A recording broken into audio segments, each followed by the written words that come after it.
Hello and welcome to another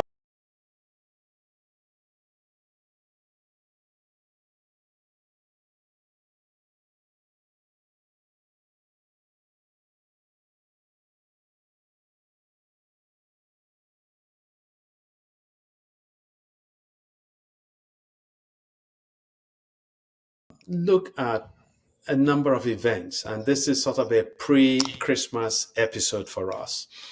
And so it's an opportunity for us to x-ray the situation, social, economic situation in Nigeria as we approach Christmas. Um, as I said, it's a remarkable episode, and when you listen, you're going to find out why we say that it's remarkable.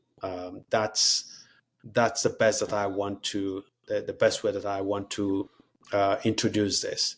So, Emeka, it's a delight to have you again on this special, remarkable pre-Christmas edition.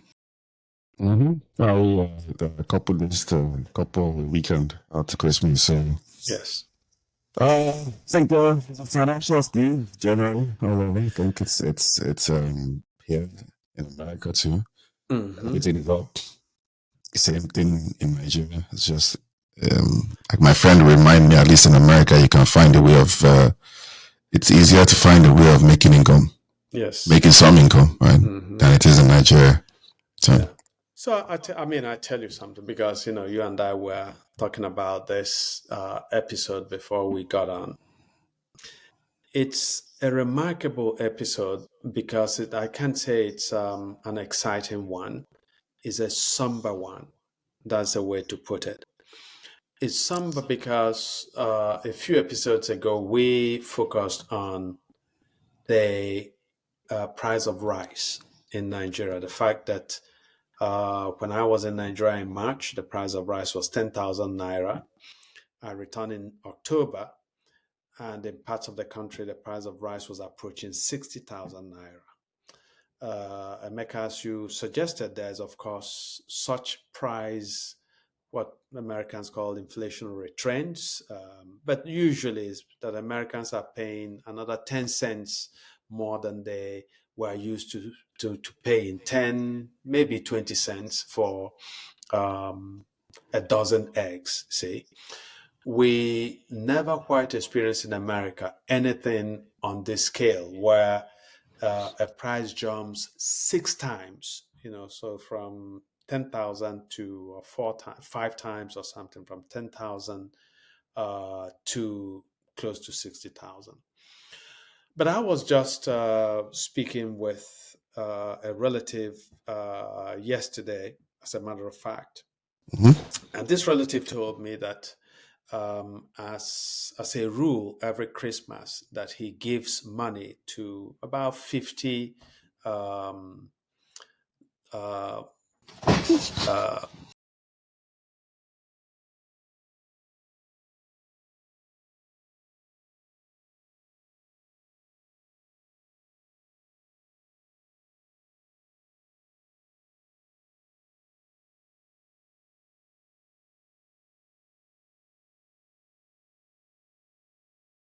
2,000, 5,000 naira from the bank. That to get 10,000 naira from a bank, often you need to know the bank manager, so, or you need to greet somebody's palm in order to get that sort of thing. So I don't know. This is, as we are closing up on Christmas, I think that this is a particularly um, dangerous trend when you couple the exploding prices of commodities, especially rice, and Nigerians are ricists, I call it. Nigerians are fanatical about rice.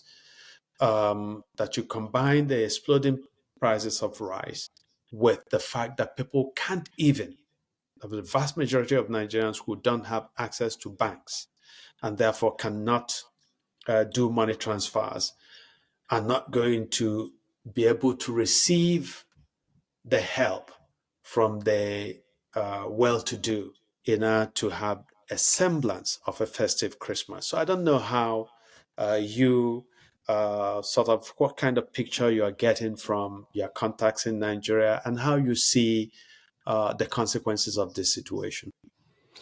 I mean, it's bad. It's worse since the end of summer. That I was there. It's bad. Everybody's on high on edge, and these are quote unquote the elites, right? They're on edge. They're all on edge. They're all worried and all those kind of things, and they still don't care. I was reading a report in Sahara Reporters today that about the head of the army's Nigerian Army Logistics is just purchased a $1 million property in I believe Florida. I'm not Hmm. sure of the exact state, but he just purchased one with all the documentation for all that. So the guys at the top clearly he's doing it. They said that's not the only property he has. He has almost a property portfolio in America, close to 10 billion. So I mean, clearly his family is obviously here. Um, so he doesn't like that's been the trend for a long time. He doesn't want to live in Nigeria. That's pretty clear. And in this situation, as things are going and as things are in Nigeria, it's a situation where all across the board, views that no matter the side of the political divide you may be on, when I say political divide, I think Nigeria, to use the word Nigeria political divide, I think is a disservice to the word. There's just ethnic divide largely, maybe a few political divides, but largely it's all Ethnic ethnic and divide. religious, but mostly ethnic. Yeah, so no matter the side you're on, people are suffering, and you can see from people's reactions what's happening. I mean, I get every couple of hours you get somebody trying to reach me to assist in their current predicament, which even for the most part it's always just base level things. Have eaten, family hasn't eaten, kids hasn't, every kind of thing. It's very it's always about a lack of humanity. There's such a word. You say dehumanization, so you have become less than a human being. You have become the essence of a human being is to exist. Some would say the essence is to exist and live, maybe on a deeper philosophical level, but just the essence of somebody just at least existing doesn't even seem to be there. Like you're less than existing. And it's very sad to see. Yeah. It's very sad to see. Yeah. Very sad to see from people one knows, people one has met and it's kept in contact with. It's sad to see. It's sad to see it getting a lot worse. And again, I'm not talking about the elites in this case. People that have houses and multiple houses and all these kind of things are the ones complaining the most. Yeah. So, Yeah, I mean, as you said, you are just talking about mere resistance. It used to be that you could say that there was very little to life in Nigeria, but what we see now is that, as you rightly said, people are dehumanized. And some years ago, I used the term that people are animalized. That human beings in Nigeria are compelled to live at a very rudimentary nature nature imposed level of animals. People defecate wherever they can. People now scavenge in rubbish heaps where people have thrown away rotten foods, and people go there, and that's where they find their gourmet meals and where they find their treasures. Um, People die. I was just in Toronto last weekend to give a talk there, and I met a Nigerian guy who told me that I gave a talk and he was apologizing the next day that he couldn't come to my talk because that day they woke up to the news that his brother-in-law, his wife's older brother, had been killed by kidnappers. And this guy was kidnapped some months ago, traveling from Abuja to the southeast. He was kidnapped. The family and friends rallied and paid the ransom. And on another trip, again, he was driving and they stopped his car, killed him, and took his passengers into their hideout, you know. And so he said his wife was just as understandably inconsolable, so he had to be with his wife. And so I remember years ago, a few years ago, when I made a statement that Nigerians were dying like ants. It's as if, the same way that as we walk around every day, we of course step on ants without knowing it, we squelch them. There must be, if ants could tell stories, they must tell that there's this giant, mammoth giant that just stepped on their relative and crushed maybe 10 of their relatives. And so I said that Nigerians, this was the heyday of Boko Haram, which will go in and plant a bomb that will kill 200 people. Then I said the government, will continue, government officials will go to parties and dance as if it is ants who had died. Unfortunately, Bishop Matthew Kuka Mm. misread me profoundly and said I was saying that Nigerians were ants. And he said, because I live in America, I thought that I was no longer an ant. So, of course, misread what I said. Obviously, he and I later spoke on the phone and he apologized to his credit for that misapprehension of what I said. But what you said is absolutely right, that people are now operating at the level of animals. It's jarring to see. I know it doesn't sound like much. I was a whole different tangent, but I was looking at. I came across some Twitter pages of Black Americans um, using that to make fun of Nigerians.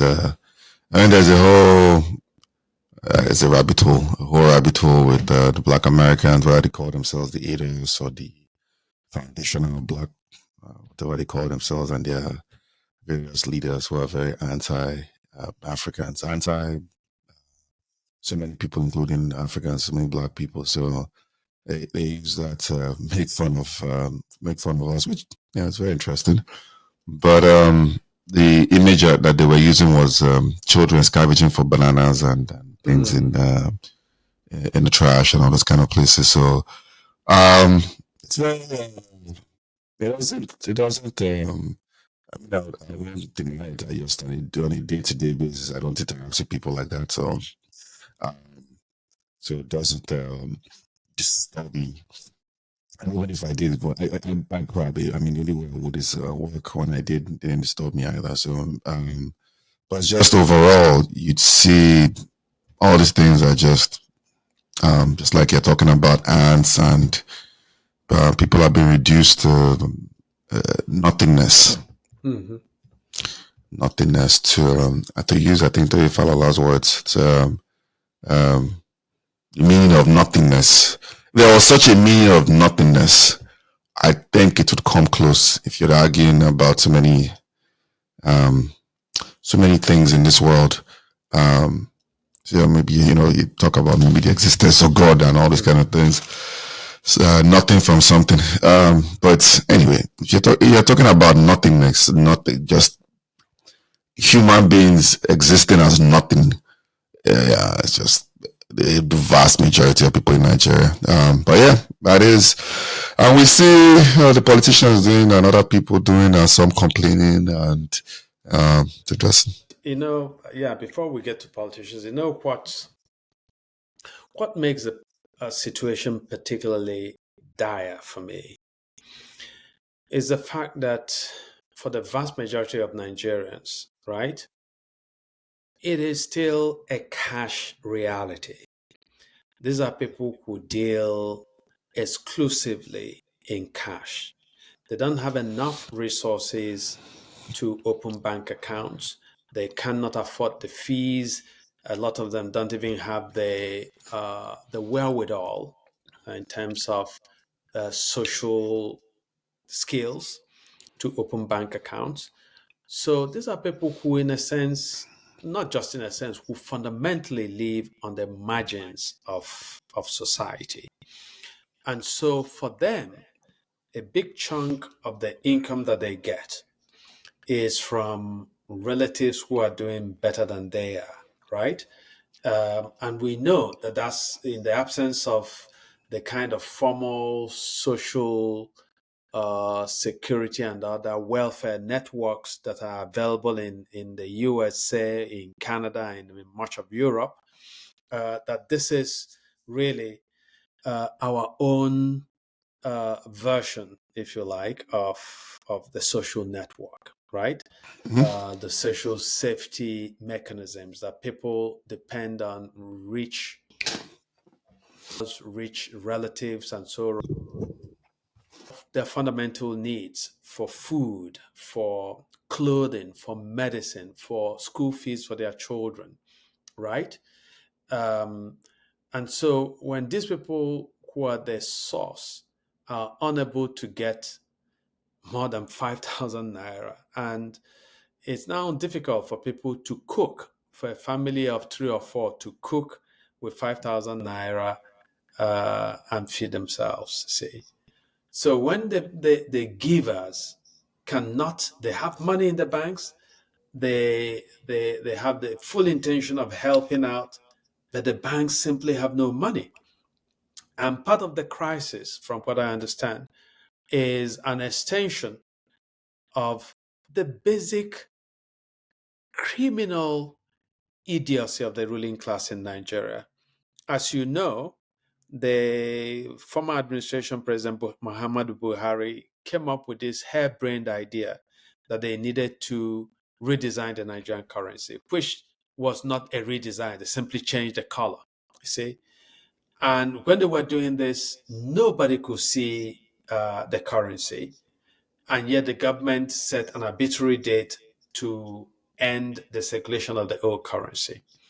The ostensible goal was to strip certain politicians who have stockpiled the old currency to buy up the elections, to deny them of access to cash to buy the elections.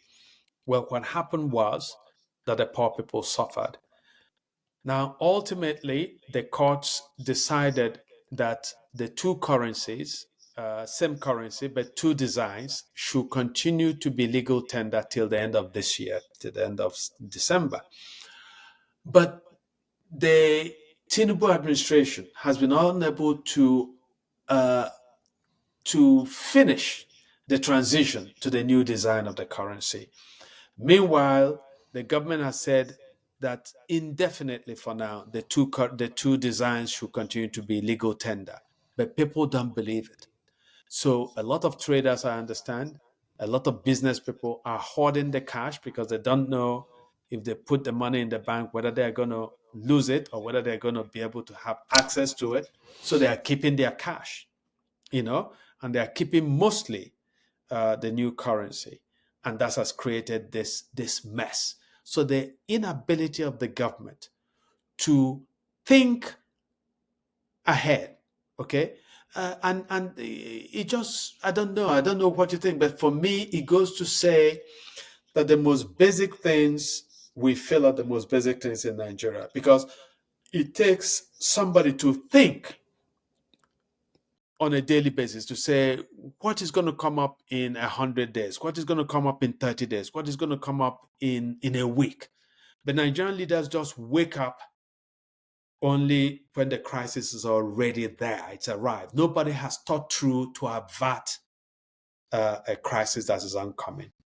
Yeah. Well, it's I don't know. I just simply put it like this. I think if you get to real places, when I say places, you go to thinking societies like you're talking about, thinking places. People are actually thinking of things for better or worse. I don't feel in Nigeria we are. I would include myself as much as you can, but we are. And I think largely is some sort of for the rest of us, you can sit down and you can see what the problem is, the system, the structure, and all these things. The rest of it is just entertainment, maybe mental masturbation. My opinion. I just say, you can't see what the problem is. You can see there are no institutions, there are no structures. It's zero-sum game from top to bottom. The average Nigerian, the average. I can give you stories of family members who we see everything as is zero-sum game as well. And if you don't understand what zero-sum game means, it just essentially means only one person can succeed around me. So most times is that person looking at you like, why are you succeeding? So, and that's the mentality we carry even into America. I dropped off a friend at the airport and we had a very nice, very, very good friend, very nice person. We had a conversation and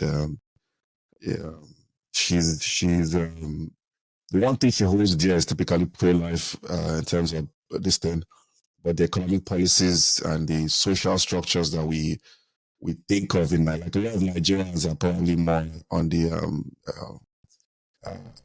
it depends on but they'll probably side more with certain policies that will be more synonymous with like Democrats overall, right, in America, not to get very political. But I was and one of the things she said, for instance, is she was talking about women have black women have poor outcomes in America.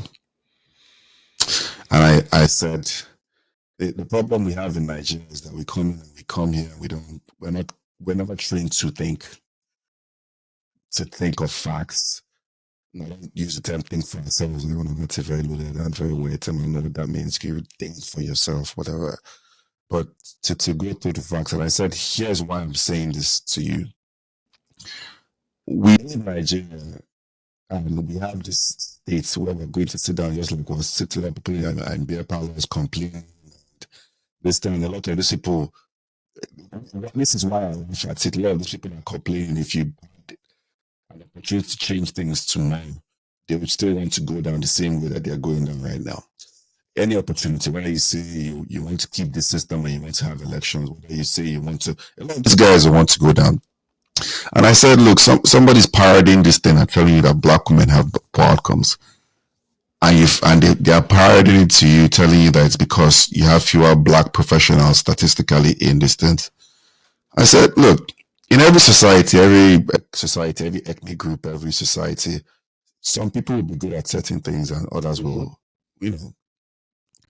So if you're saying that, you feel like black people have bad outcomes, why is it that these black people don't need to go to any black country to go and deliver their children?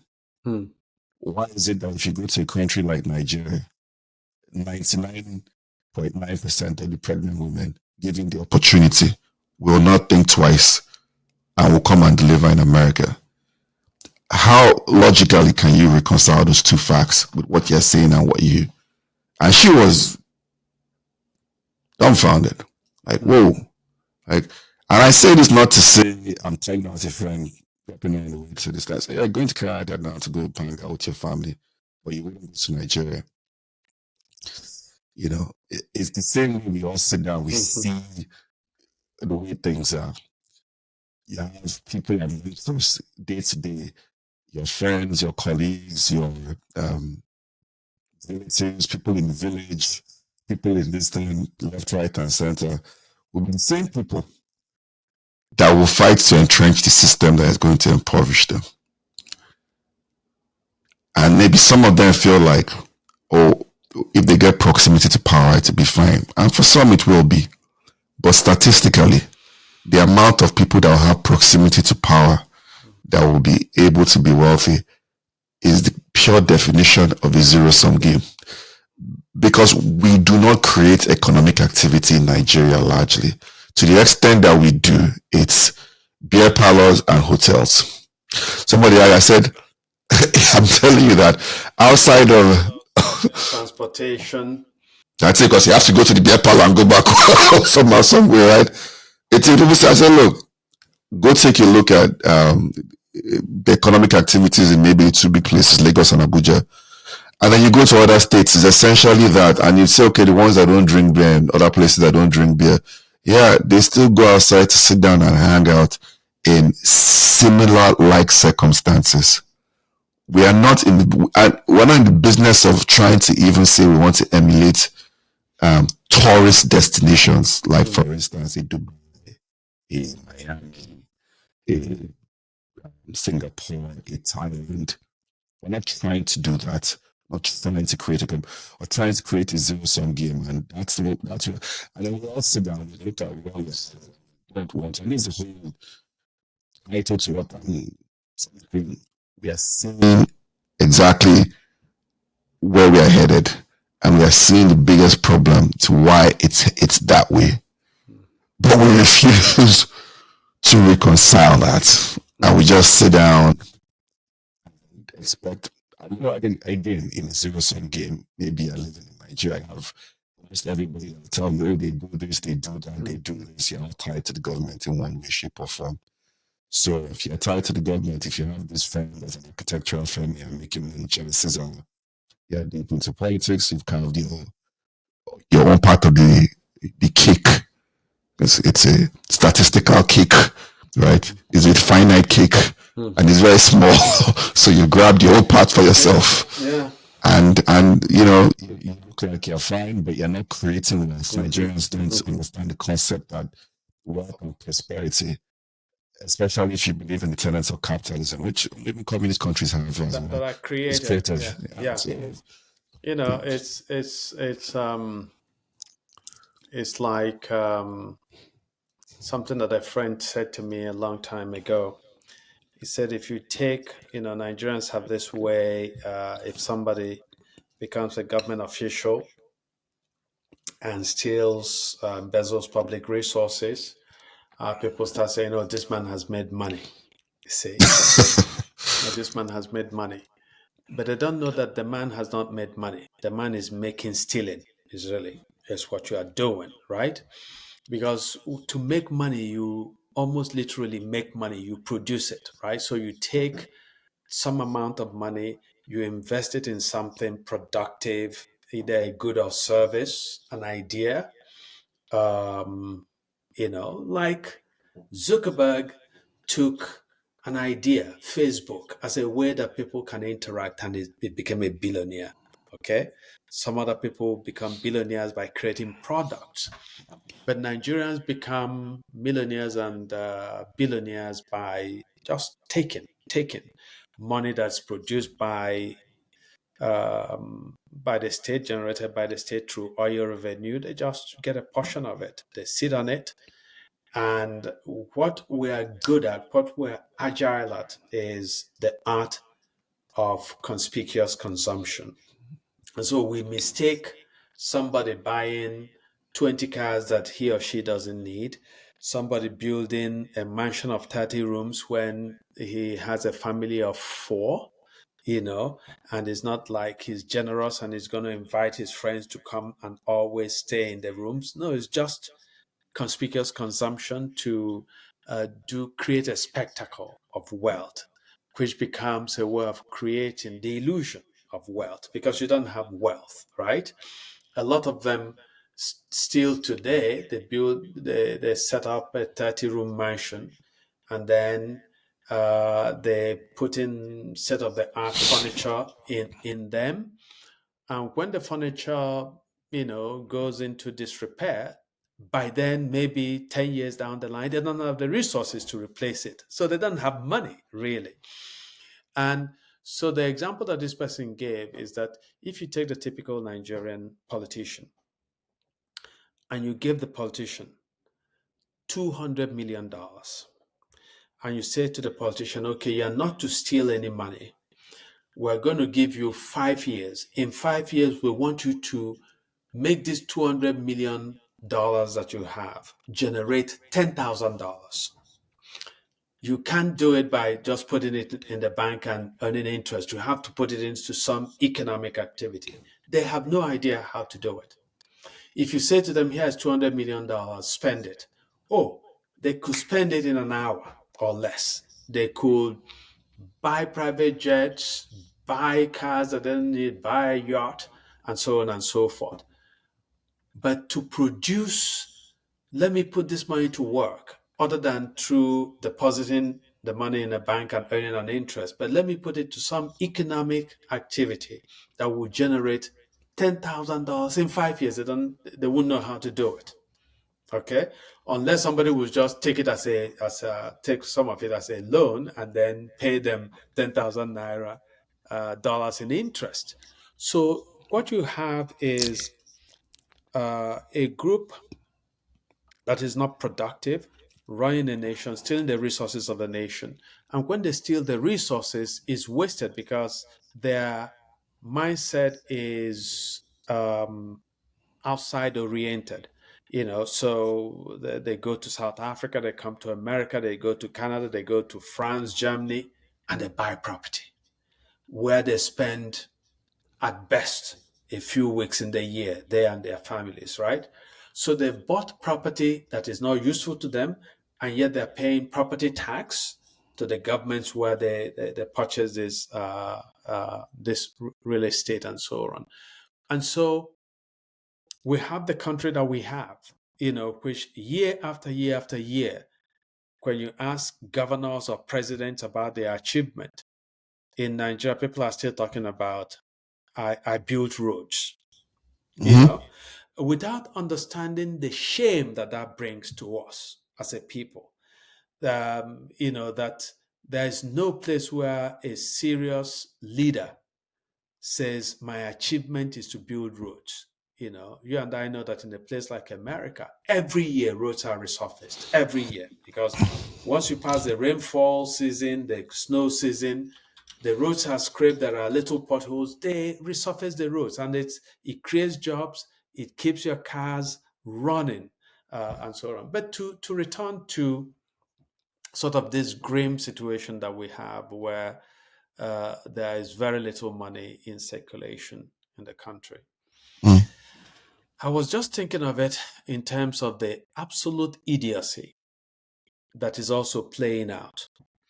So you find the ostensible leaders in Nigeria, like the 27 legislators in Mm-hmm. Rivers State, who en masse decamped from the PDP to the APC, ruling APC, because, of course, former Governor Nyesom Wike is at war with the current governor. And these legislators must have reasoned that Wike's access to federal power and therefore his capacity for creating mayhem, not for creating any public good, but for causing crisis, producing crisis. And that's one thing our politicians are productive at. They produce crisis at a pin drop. Okay, they could create an earthquake worth of crisis. They could create a crisis that will claim hundreds and hundreds of lives.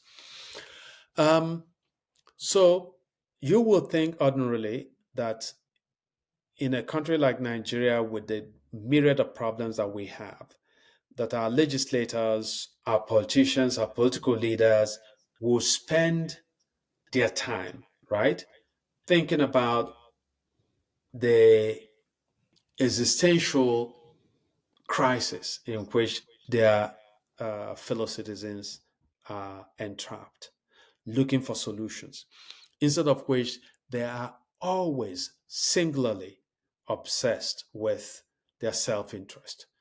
So you find the absurdity of 27 members of a political party who have no ideological reason, but everyone has a personal, primitive reason to dump the party on whose ticket they were quote unquote elected, even though we all know, you and I know, that maybe more than half of them were not properly elected. Perhaps even a lot more than half of them, were not properly elected. But that people would do that sort of thing and get away with it when people are facing the kind of crisis that they are facing in Nigeria. For me, it riles me up, let's say. Yeah. I don't know how Um, I mean, I think my biggest thing is it's always interesting to see a fresh amount of responses to it. Not that I think anything spectacular, it's just very interesting.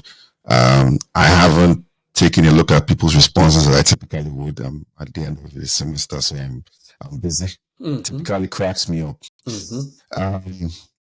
But I do know, like, Wike is the governor of the state. He said was. Wike was the prior governor of River State. Just for the quick summary, River State is the second most financially viable state. Depends on where you put it between them and Delta states. All arbitrarily created by the military, 36 states and one federal capital. So you have some of these states are juggernauts because they have a little bit more of the oil this thing. And with the evidence of that, in my humble opinion, I think the state should have 100% of the oil, by the way. Whatever is in the should be lent to you, in my opinion. And you can have a structure where you very tax them. I mean, necessarily for you, you don't have to tax them either. So, so actually is this thing. So the way politics works in Nigeria, just the brief for those who understand, it matters who are the governors of the states that have the largest financial muscle. Because that's where the money would largely come from to rig. At this point, I don't even know, is it anymore rigging? That's where the money comes from to declare the winners of the elections. Whatever they choose to call it, I leave it for those who are to labels. They read elections, everything is selected overall. Some people are popularly elected, popularly declared winners. They have reports, and then they are declared winners. But largely, everything is just this thing. So the money base matters, especially as for national elections, matters for senators and presidents, especially. The governor might be less interested. The money base doesn't matter as much for local elections because the governor just declares whoever he or she wants. Mostly he is, but he or she wants. Doesn't really matter. The governor can do and undo. Doesn't matter. A lot of things matter to understand this context. Those people who are listening, it was a major distinction in holding up this thing in the PDP, all the same parties, to be honest. But he was a major club. He was a major club in keeping one party alive. He wasn't happy with them because he wanted to be declared president, which he came out and lied about, or misled people about. At least we can prove it from all these videos, right? And he made sure that he extracted his pound of flesh from those he felt wronged him. Again, that's him. That's his words, no man. And he made sure that the person that they declared this thing that he was in charge of rigging the elections there in other states with the financial muscle. And part of that grand bargain was he would get a portfolio he wanted as minister, which turns out to be FCT minister. The other people didn't compensate him such. Clearly, Peter Obi would not even entertain it, much less this thing. So he got what he wanted. Now, the thing about Nigeria is that as useless as the system is, it's very hard for somebody to perpetuate themselves in power. Impossible. Tinubu has done that in Lagos. But in the state, Lagos is a different case, which let's not go on the tangent as to why Lagos is easier for somebody like Tinubu to perpetuate, who is not from Lagos. Almost none of the governors, except for maybe anybody from Lagos. governors and deputies. I think Femi Pedro had some Lagos pedigree, but Tinubu got rid of him. And then, put in the Yoruba mandate in Lagos because I'm just he's not from Lagos. So he can legitimize himself is to claim that. That's a whole different tangent. So now, money matters. I think I was saying it. So money matters in terms of okay, how do the rulers, states, governments matter? Tinubu got that. This guy got his grand bag and gets to Abuja as a sitting minister. Now, a sitting minister is an influential position somewhat, but in the grand scheme of things, for a power base, you're not the person that declares a large amount of political people. You're not the one. The governors and the presidents are the ones that do that. Every other person, get money here and there. But in terms of power itself, if you're a governor, you're the president, FCT, you're not really declaring much. You're still a minister at the end of the day. So that's what the base is. Wiki has refused to let go of this thing. Contrary to, if you go to Twitter and Google Wiki and all the things he has said, contrary to what he has said, as is always the case with Wiki, he says stuff that he wants. He actually went around in Rivers his last 4 years with a band every day. When he says he will sit down, the band will start playing, he starts dancing. I think there's a sadistic entertaining element about Wiki. So that's where Wiki is at. So now Wiki is now fighting the guy he installed as governor, even though he said that such an installation can never work, as he was installed by the previous guy, Amici. He fought the previous guy. So Wiki has 27 of the 33 members of the unicameral, meaning one chamber House of Assembly, another bizarre creation by military. But that's a very different tangent. And he made them decamp and change parties to feel that they were going to impeach the governor and remove the governor. The governor retaliates. He gets bulldozers and goes to bulldoze the House of Assembly complex. All this is playing out publicly. This is not something short thing, right? The government retaliates. Then he presents his budget to 4 members of the House who have nominated the House Speaker. Locking out the Wiki's 27 people and 2 people that I don't know whether they're either here or not. I don't really know what they are. And then raise their hand to wish Wiki happy birthday on Twitter. It's spectacular, man. It is spectacular. But it's not without normalcy. Like, most people do not pay attention. I saw this happen, and I vaguely remember the story up until people reminded us the full story on Twitter as well. It happened in Enugu, and it also involved my relative of mine then. Very similar circumstances. Wobudo was the godfather. He brings in this guy that had been in America for a couple of years, who's an Enugu boy, Chimaroke Namani, who you might know, probably lived around you as well. He didn't understand who Chimaroke is. A very voracious. He can write 50 paragraphs in one hour. So this guy gets in. Wobudo wants to control the levels of government. Wogo was the prior governor, lasted in the civilian era. So Wobodo had, I think it was 21 members of the House. I think Wobodo had 17 of them. 17 or 19, I can't remember. 21, I think 17.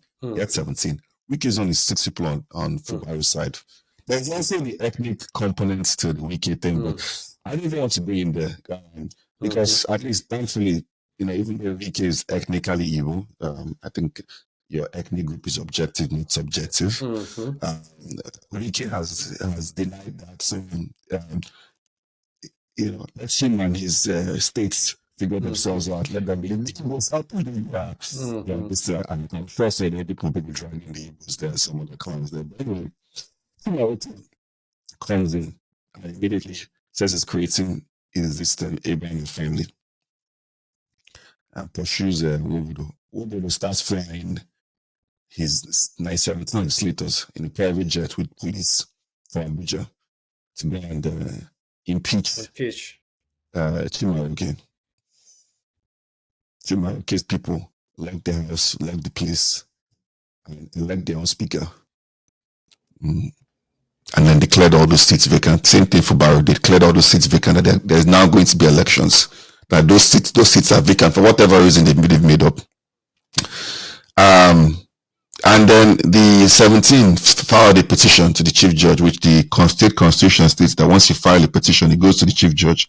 The chief judge has to now constitute a 7-man investigative panel to investigate the governor. Mm-hmm. The chief judge at that point in time was my uncle. I could just ignore the this thing of the largely of the 17 of the 20 of the 21, and went along with Chimaroke, and the rest is history. Wobodo became largely irrelevant in Enugu State. So it's still in the PDP. I think Chimaroke is by the APC, but that's the reason. So this experience to tell you just how we live in a feudal, it's just a democracy. I bet you can say it's just a feudal system of operations. Let's put it that way. I would actually think that to call it feudal is to give it credit. Is because feudal still has a structure, it still has its order, it has its lineaments of a kind of domain, political domain that has its rules, right? I think that Nigeria is simply the best way to describe it is this, and this will be to libel animals, to call Nigerians an animal kingdom, where just the strongest animal could just kill a weaker one for his meal, and there's no sanction, there's no consequence, there are no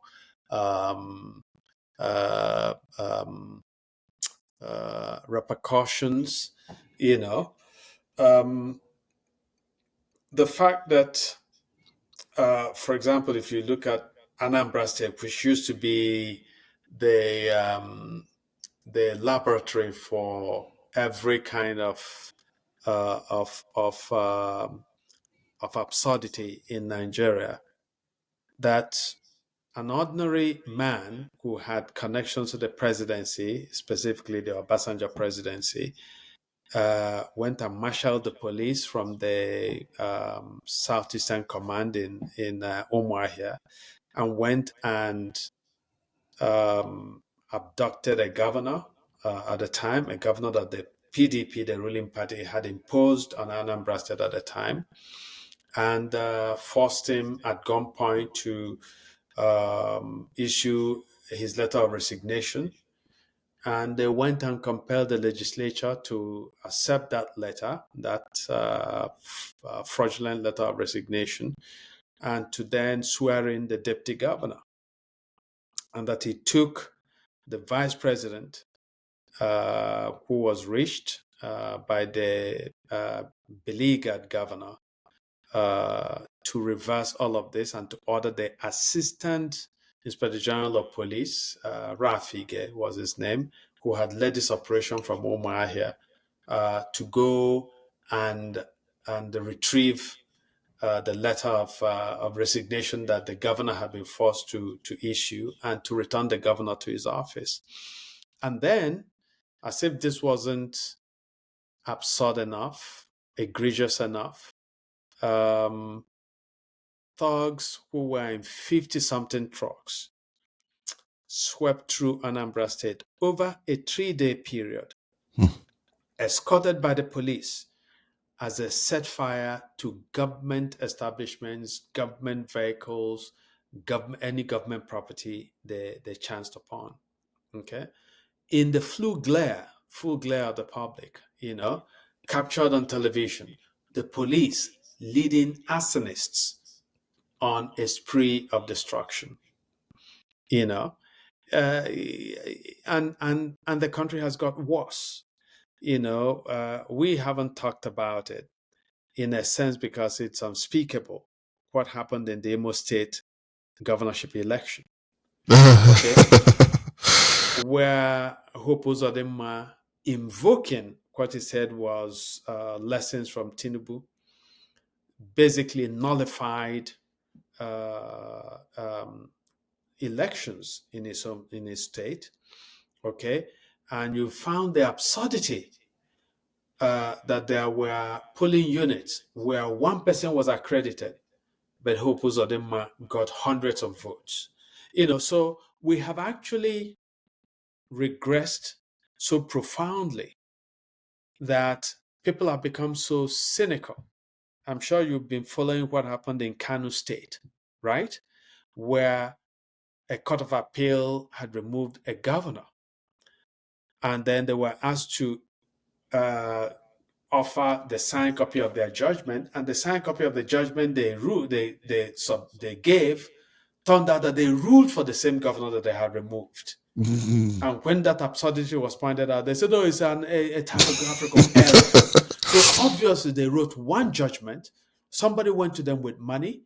They gave him the judgment. Maybe they asked him, write a judgment, and we'll read it. And they read it. But when they were asked to give the judgment that they read, because they don't think, everybody's mind is set on the money we're going to get. So once they get that money, they take a leave, absolute leave of their senses.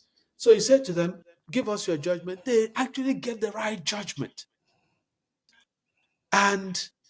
But the surprising thing is that we have become so at peace as Nigerians, so habituated to this animal kingdom. And I say it with all apologies to animals that I'm defaming them. You see? Yeah. But we become so habituated to this that people just go to bed as if this is normal. Okay? And so you see, as we're speaking, you and I today, about the enormity of suffering that is facing people as Christmas fast approaches. The President of the Senate, former Governor Godswill Akpabio, stages an obscene, an obscene, repulsive jamboree at a stadium in his home state. Okay, of Akwa Ibom, to celebrate his 61st birthday. 61st birthday is not even an important landmark. People celebrate maybe 60, celebrate 70, perhaps even 65. The 61st birthday, a stadium was filled. He showed up wearing his agbada, surrounded by the accoutrement of power, secret agents and so on, and is jogging and waving to a crowd that, of course, had been rented and brought in there. These are people who are suffering. And this misbegotten Senate president goes to mock their suffering in a very demented appeal to populism. That, I'm a popular leader. No, you're not popular. Okay? Without those security people surrounding you, you can't wander into the streets where the people in the stadium live without them lynching you. You can't. And he knows it. And all the idiots who are wrecking Nigeria know this.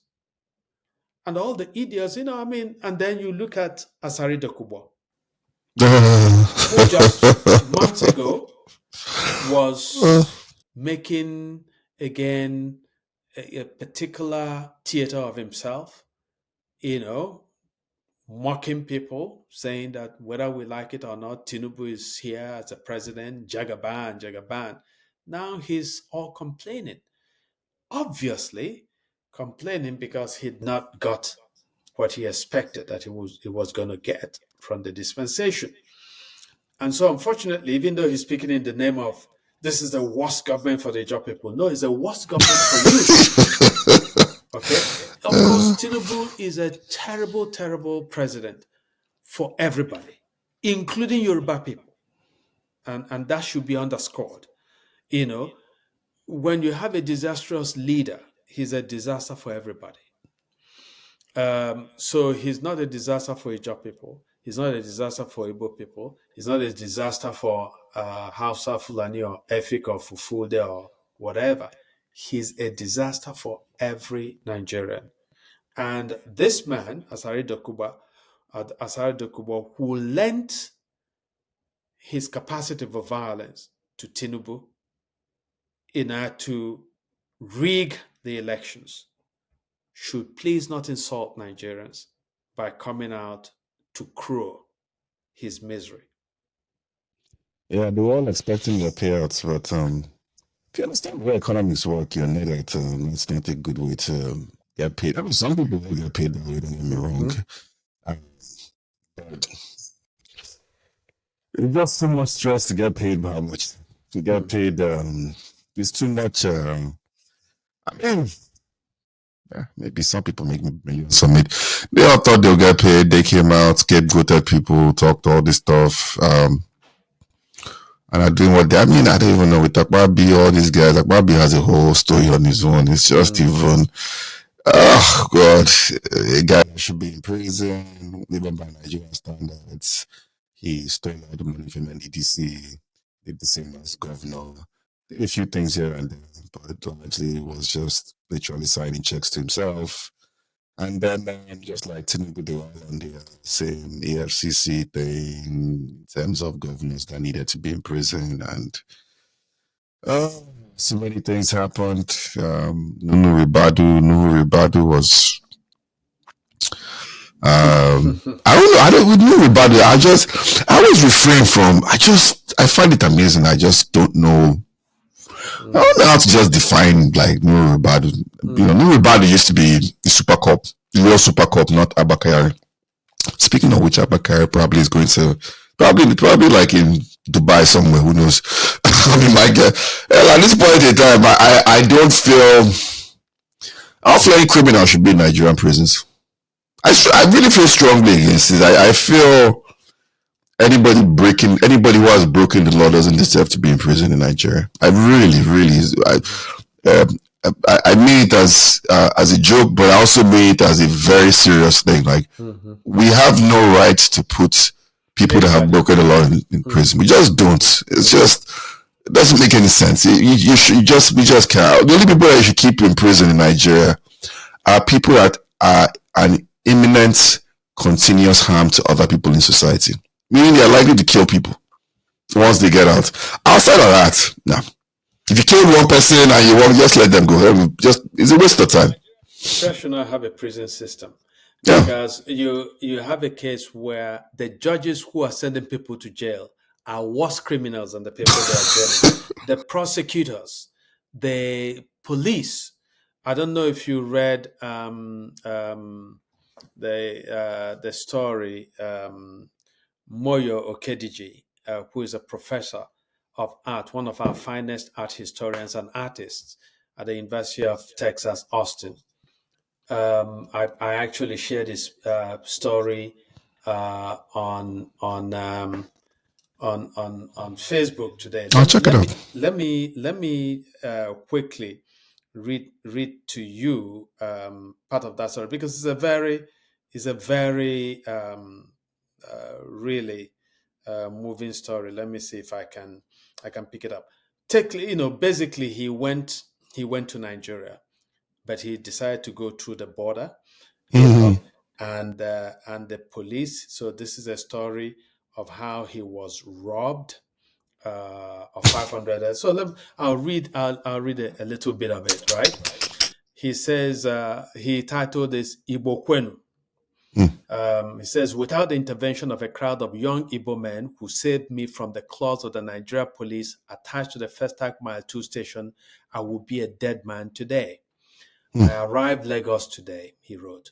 I came in through Ghana and decided to enter Nigeria by road so I could see the lagoon landscape riding a jeep that I hired to drive me down. Everything went well in Ghana, Togo, Benin Republic until I stepped into Nigeria. Now, their trouble started.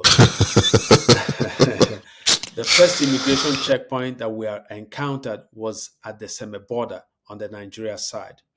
One of the immigration officers took a look at me and said, "Calm down, Oga." To cut a long story short, they robbed me of $500. There were many of them, and they invited me, more like dragged me, to their shed. They took my hand luggage with all the money that I brought from the US. The excuse was that they wanted to search it to see if it contained contraband. They asked for my Nigeria passport. I told them that it had expired and I was in Nigeria to renew it. They said it was an offense for me to enter the country with an expired passport. I apologized, but they wanted none of that. They said I had to, quote, settle them.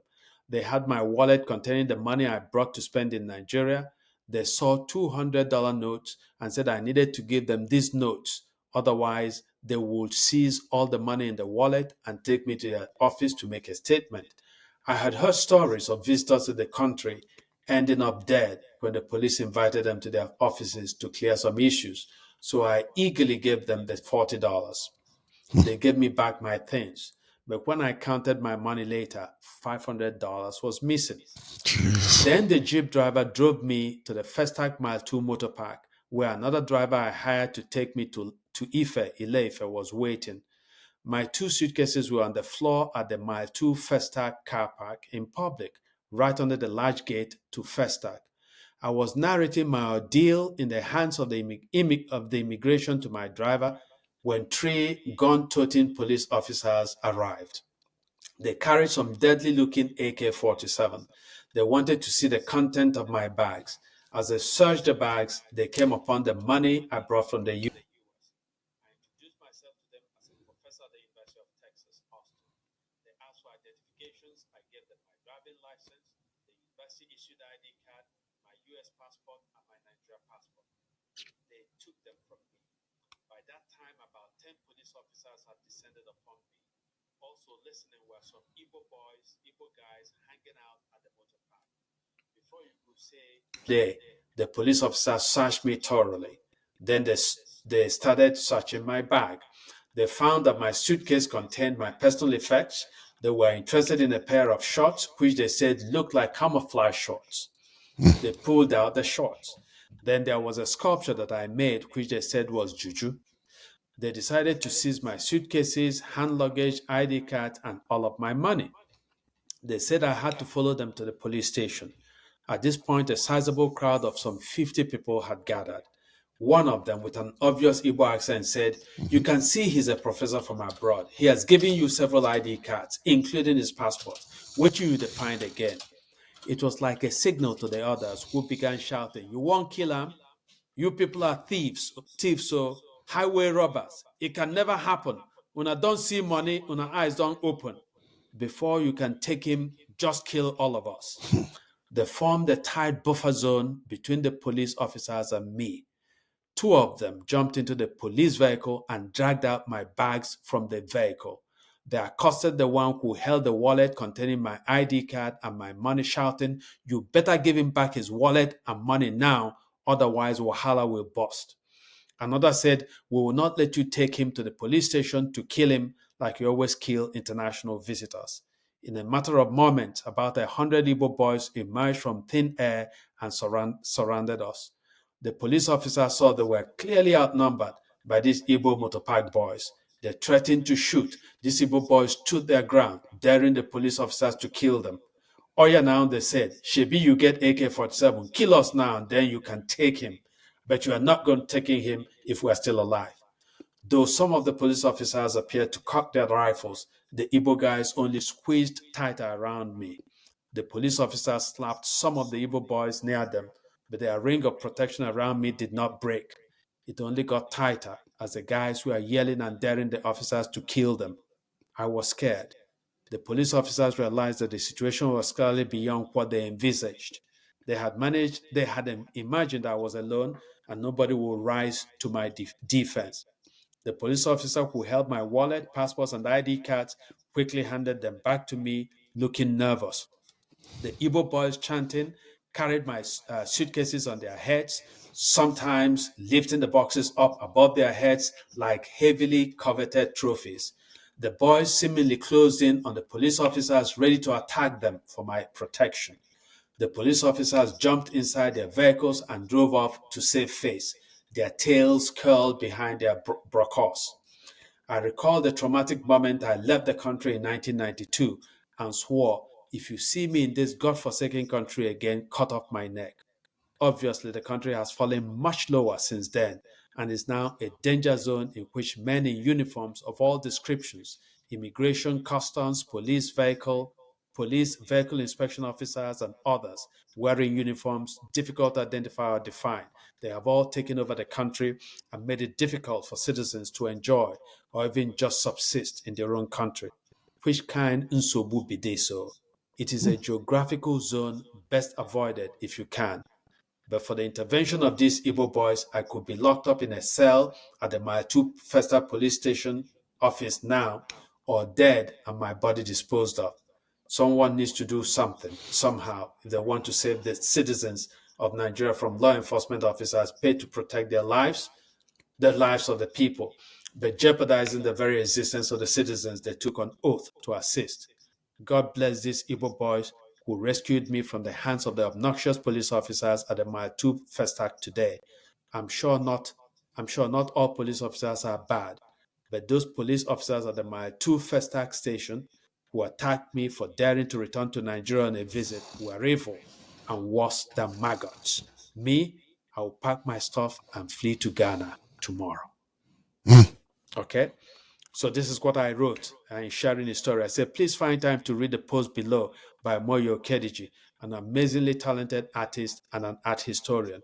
He details his terrifying ordeal at the hands of Nigerian law enforcement and how he narrowly escaped with his life after some Igbo youth intervened. I've often said that Nigeria's uniform officers are often the worst of criminals. His harrowing experience bears that out.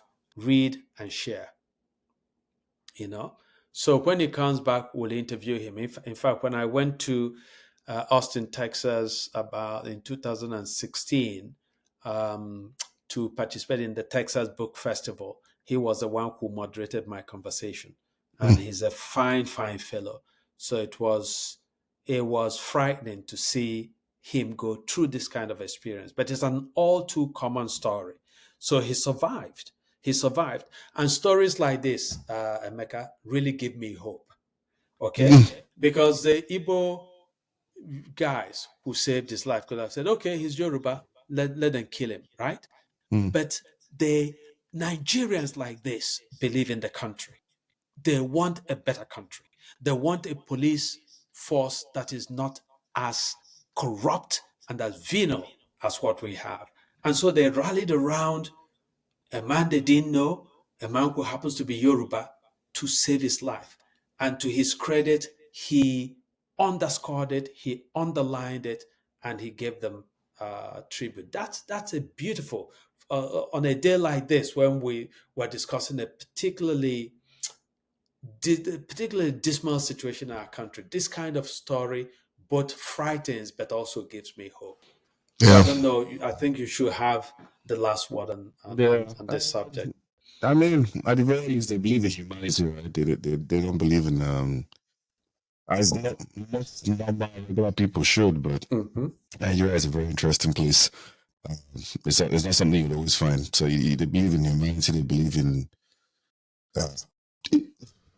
if you believe in humanity to some degree, to when you harm others, it also harms your own humanity. To me, it diminishes, like one of the famous philosophers would have said, it diminishes this thing, brings you and not just others closer to a malformed thing, not even an animal, right? So they believe in humanity. They did the right thing. It's not common. I mean, you could also make an argument, maybe they did the right thing thinking they'll get money from him, but he didn't make that argument. So it's not left for us to make that argument, because that's what you might expect in Nigeria. But there are people who generally in Nigeria just, at least maybe for lack of opportunity to steal, I don't know. Let me know. Let me just assume that these guys are just people who, and there are people like that who believe in the cause, in something bigger than themselves. So it seems like it. Let's put it that way. No, I mean, sort of to echo what you said, the great poet John Donne wrote in his poem, every man's death diminishes me, for I'm involved in humanity. And so do not send to ask for whom the bell tolls, it tolls for thee. So the fortunes of every human, whether the human is a Muslim or an atheist or a Pentecostal Christian or a Catholic, whether the person is Efik or Igbo or whatever ethnic group, we should participate in and celebrate our shared humanity. Part of the crisis we have in Nigeria is this, again, you said it splendidly, this zero-sum game that for me as a Yoruba person to succeed, I want Igbo people to fail, I want Hausa people to fail, I want Ishekiri people to fail, I want Christians to fail because I'm a Muslim, so I want only Muslims to succeed, or in my family, I want to be the only one doing well, so let everybody else fail so I can show them muscle. Or in my town, I want to be one of those who will oppress other people. So that sense is also why we're not creating the wealth that we can create.